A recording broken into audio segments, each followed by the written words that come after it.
Hi there. Let's talk about the future of diplomacy today. In the not so distant past, diplomacy was an art of closed doors, discreet handshakes, and coded telegrams. Ambassadors carried the burden of representing entire nations in foreign lands, and the outcome of negotiations could depend on a single dinner, a carefully chosen phrase, or the subtle order of sitting at a state or banquet. But um, as the 21st century unfolds, diplomacy, like like every other field, has been profoundly transformed by the forces of digitalization. From social media platforms to artificial intelligence, from cyber warfare to virtual summits, the practice of diplomacy is now being redefined in real time. Today, diplomacy no longer happens only in embassies or conference halls.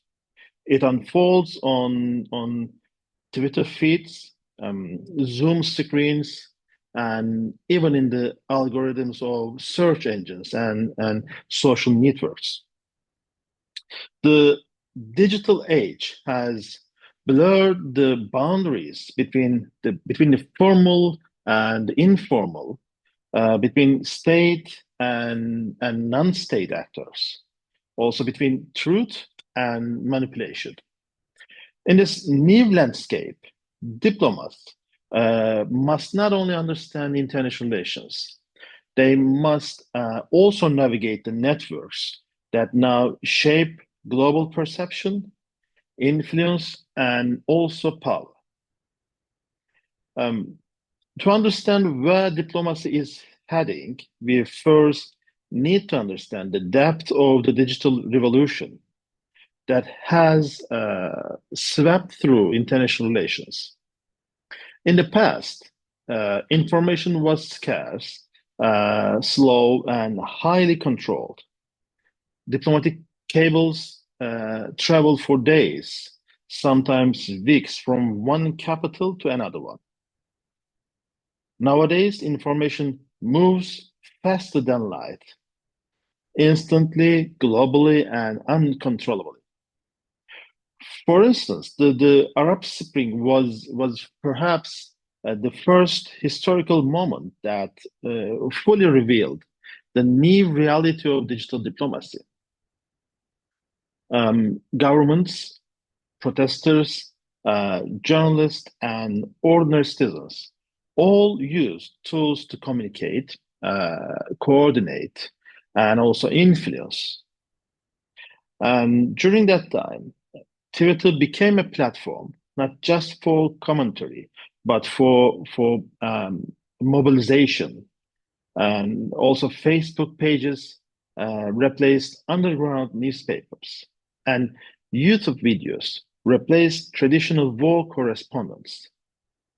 The digital space became both a stage and a battlefield for international legitimacy.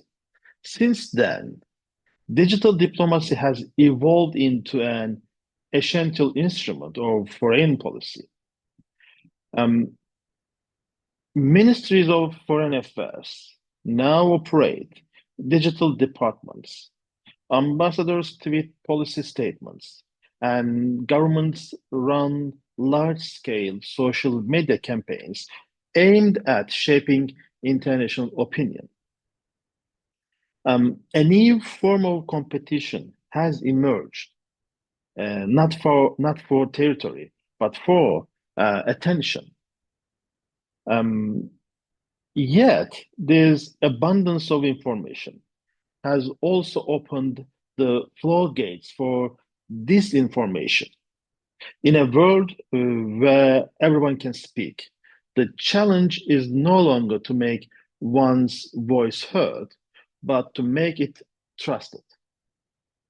That's why the digital environment is a double-edged sword. It democratizes communication, but also erodes credibility. Fake news, deep fakes, and algorithmic amplification have made it increasingly difficult to separate fact from fiction. The 2016 US presidential election demonstrated the devastating power of digital interference. State-backed disinformation campaigns targeted not only voters, but also the fundamental trust in democratic institutions. What was once called propaganda has now become information warfare. In that context, digital diplomacy is not just about communication. It's about resilience, uh, credibility, and also cybersecurity. For diplomats, this means mastering the art of narrative control in an age of chaos. Every tweet, every image, and every word can be weaponized. Diplomacy, once defined by secrecy, is now practiced under the harsh light of public scrutiny. In that context, cybersecurity is another frontier of modern diplomacy. States no longer only defend borders, they also defend networks.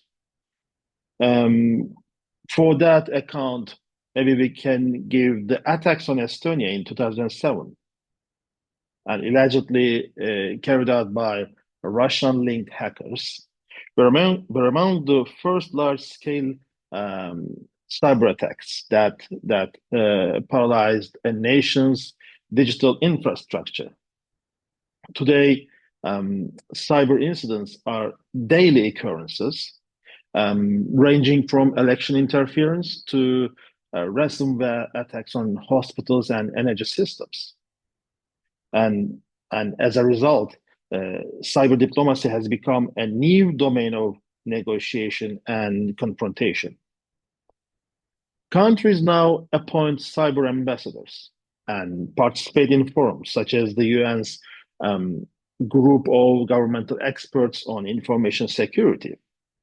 The challenge is to develop international norms for behavior in cyberspace, just as earlier generations of diplomats developed the laws of war and peace for physical territory.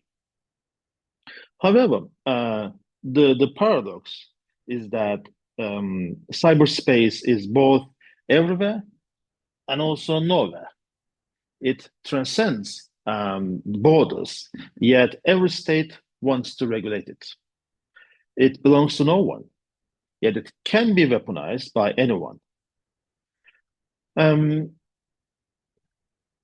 the knowledge of this information. As we all know that traditional diplomacy based on sovereignty, hierarchy, and territory struggles to adapt to this fluid and also decentralized domain.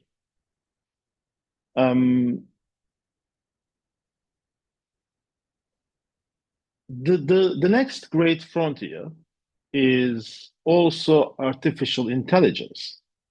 AI is transforming not only economies and militaries, but also diplomacy itself. Predictive analytics are already being used to forecast political instability and simulate negotiation outcomes and even draft policy recommendations. And also chatbots now handle consular services while algorithms monitor online sentiment toward governments in real time.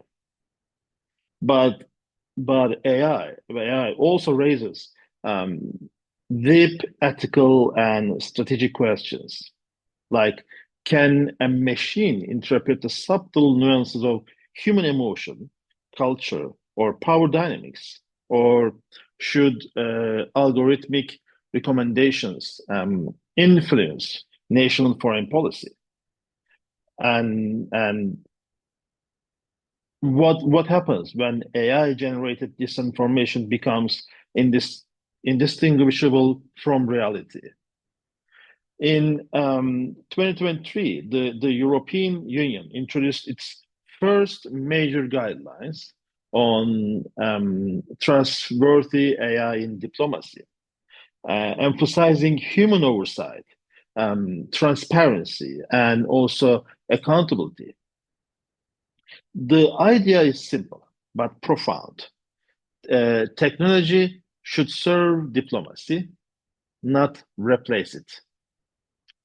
That is significant. I mean, technology should serve uh, diplomacy, not replace it.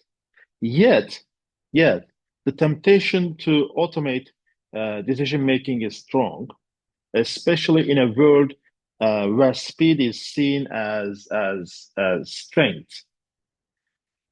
Um, the digital age has also reshaped the very nature of soft power. Joseph Nye's classic definition of soft power was the ability to shape the preferences of others through attraction rather than coercion. And that definition of soft power has taken on new meaning in the online world. Today, attraction is measured in likes, shares, and followers, and cultural diplomacy has moved from art exhibitions and language institutes to Instagram campaigns and Netflix series. And consider South Korea's remarkable rise as a soft power superpower on that account. I mean, through K-pop, or K-dramas and a sophisticated digital marketing strategy, um, South Korea has turned cultural exports into diplomatic leverage. And similarly, the European Union's digital diplomacy strategy emphasizes transparency and also inclusivity and citizen engagement. Even small states like Estonia have become global models of digital governance and cyber diplomacy. And in this new ecosystem, influence is no longer monopolized by states. And tech companies like Meta, Google, and X, formerly, as we all know, that Twitter, now wield geopolitical influence, rivaling that of many countries. And a content moderation decision in Silicon Valley can alter political outcomes in Asia or Africa or Latin America. The line between corporate power and diplomatic power is fading rapidly. And we have seen that actually during the COVID-19 pandemic era. That pandemic accelerated the digital transformation of diplomacy. Suddenly, multilateral institutions like the United Nations, the European Union, and the World Health Organization, they had to conduct diplomacy through screens. Virtual summits replaced in-person meetings, and leaders negotiated international agreements from their home offices. And while this shift improved accessibility and efficiency, it also raised questions about authenticity or confidentiality and maybe human connection. Diplomacy has always relied on the intangible, on personal trust, I mean, body language and the chemistry of conversation. But can a video call can a video call truly replicate the subtle psychology of negotiation, or can empathy survive in a pixelated world? Still, virtual diplomacy is here to stay. The benefits are undeniable, like, I mean, the cost efficiency or inclusivity, environmental sustainability. They are undeniable. Um, Developing nations and small actors now have easier access to global platforms that were once dominated by powerful states. And that's why the future of multilateralism will likely be hybrid, digital when it can be, physical when it must be. Um, perhaps, perhaps the profound change brought by the digital age is the democratization of foreign policy. In the past, diplomacy was the exclusive domain of elites. I mean, trained negotiators, political insiders, and state representatives. But today, citizens, activists, and even influencers can shape international narratives. We have seen that previously, like hashtags Black Lives Matter or Me Too have transcended borders, influencing global norms and policies. Or climate activists like Greta Thunberg have become de facto diplomats of the planet, speaking truth to power at the UN and mobilizing millions online. And this participatory diplomacy challenges the traditional monopoly of states over international communication. Public opinion, mobilized through digital platforms, can now pressure governments to act or maybe not act on issues like human rights, migration, or climate change. And that's why diplomats must now listen as much as they speak. The digital age has made foreign policy a two-way conversation. Yet again, all these transformations come with costs. The constant pressure to respond instantly, to engage continuously, and to maintain online visibility has created a cultural digital fatigue. Diplomats are expected to be both strategists and influencers, balancing the gravitas of statecraft with the agility of social media. This new hybrid role requires um, requires a new kind of training, one that combines geopolitical literacy with digital literacy. Moreover, the ethical dilemmas of digital diplomacy are mounting. Um, should should governments use data analytics to micro target foreign audiences, or is it ethical to manipulate algorithms to promote national interests? Or what happens when digital diplomacy becomes is indistinguishable from digital propaganda? These are the questions we need to focus on. In 2024, the United Nations launched the Digital Ethics in IR initiative, calling for new forms on transparency, accountability, and truth in global communication.